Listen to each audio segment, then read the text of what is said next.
அனைவருக்கும் வணக்கம். இன்றைக்கி காலாண்டு பொதுத் தேர்வு 8ஆம் வகுப்பு அறிவியல் விடை குறிப்பை பார்க்கலாம். 1 கெல்வின், 2 நெய், 3 குவியாடி, 4 உறைதல், 5 HG, 6 இரும்பு, 7 கார்பன் டை ஆக்சைடு, 8 வைரஸ், 9 டெரிட்டோபைட்டா, 10 சுவாசம்.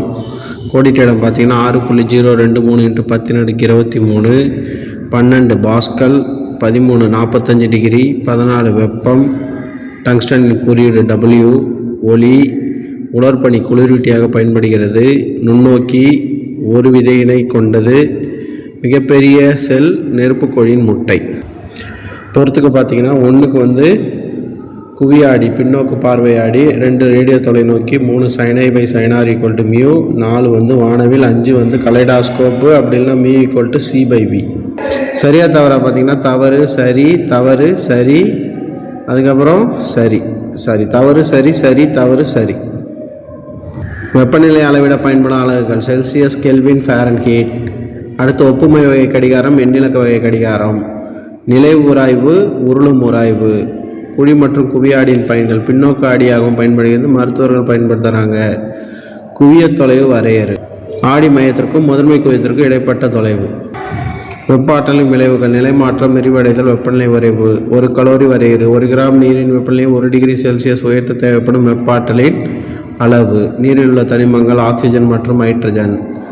உலோகப் போலிகளுக்கு 2 எடுத்துக்காட்டுகள் போரான், சிலிக்கான். அடுத்து வேதிவினை என்பதை வரையறு. நிரந்தரமான மீளாத்தன்மையுடைய புதிய பொருள் உருவாகக்கூடிய வினை வேதிவினை. மாசுபடுதல் என்றால் சுற்றுச்சூழலில் இயற்பியல், வேதியியல், உயிரியல் பண்புகளில் ஏற்படும் மாற்றம். ஆக்சிஜன் இயற்பியல் பண்புகள் நிறமற்றது, மனமற்றது, மின்சாரம் மற்றும் வெப்பத்தை கடத்தாது.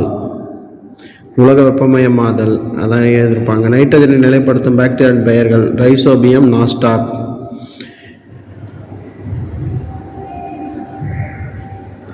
உலக வெப்பமயமாதல் என்றால் பசுமையிலவாக்கல் பூமியின் மீது இருந்து செயல்பட்டு பூமியின் வெப்பநிலையை உயர்த்துவது. பெனிசிலத்தை கண்டறிந்தவர் சார் அலெக்சாண்டர் ஃப்ளெமிங்.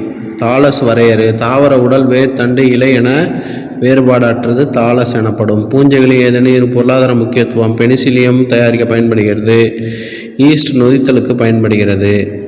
அடுத்து செல் மாறுபாடு அடைதல் என்றால்ன, வளர்சிதை மாற்றம் என்றால்ன, தலக்கோணம் மற்றும் திண்மக்கோணத்துக்கு இடையான வேறுபாடுகளை தருக. ஒளி எதிரொலிப்பு விதிகள். படுகோணமும் எதிரொலிப்பு கோணமும் சமம். படுகோணம், எதிரொலிப்பு கதிர் மற்றும் குத்துக்கோடு ஒரே தளத்தில் அமையும். வெப்பம் கடத்தப்படும் முறைகள். வெப்ப கடத்தல், வெப்பச்சலனம், வெப்ப கதிர்வீச்சு. திரவ நிலையிலுள்ள ஏதேனும் 3 சேர்மங்களை கூறுக. நீர், ஹைட்ரோகுளோரிக் அமிலம், வினிகர். அப்புறம் ஒரு வேதிவினை நிகழ்வதற்கு தேவையான நிபந்தனைகளை எழுதுக. இயல்பு நிலையில் சேர்தல், வெப்பம், ஒளி மற்றும் மின்சாரம். உலர்பனி என்பது என்ன, அதன் பயன்களை எழுதுக. திட கார்பன் டை ஆக்சைடு உலர்பனி எனப்படும். இது குளிரூட்டியாக பயன்படுகிறது. இருசொல் பெயரிடும் முறை என்பது என்ன, எடுத்துக்காட்டு தருக. இரு சொற்களால் பெயரிடும் முறை. எடுத்துக்காட்டு மாஞ்சிபரா, இண்டிகா, மாமரம். காற்று சுவாசம் மற்றும் காற்றலா சுவாசம் இடையே உள்ள வேறுபாடுகளை அட்டவணைப்படுத்துக. அந்த அட்டவணை பார்த்துங்க. அடிப்படை அளவுகள் நீளம், மீட்டர், எம், நிறை, கிலோகிராம், கேஜி. அந்த ஃபர்ஸ்ட் லெசனில் முக்கியமான கொஸ்டின். அடுத்த ஆழத்தை சார்ந்த அழுத்தம் அதிகரிக்கும் என்பதனை சோதனை விளக்குக. பெரிஸ்கோப் படம் வரைஞ்சி விளக்கணும். அடுத்து Na sodium, W tungsten, Ba barium, U uranium, Al aluminium. அடுத்து அமிலமழையின் விளைவுகள், அதை எவ்வாறு தடுக்கலாம், அதை எதிர்ப்பாங்க. மரங்கள் நடணும், சரிங்களா. அப்புறம் மின்சார வாகனங்களை பயன்படுத்தணும், இதெல்லாம். அடுத்து பாக்டீரியா படம் வரைஞ்சி அதனோட அமைப்பை எழுதணும். மருத்துவ தாவரங்கள், இந்த ஏதாவது ஒரு 5 தாவரங்களை எழுதி அதனுடைய மருத்துவ பயன்களை எழுதணும். இது போன்ற வினாத்தாளை பார்க்க சேனலை சப்ஸ்கிரைப் பண்ணிங்க. தேங்க்யூ.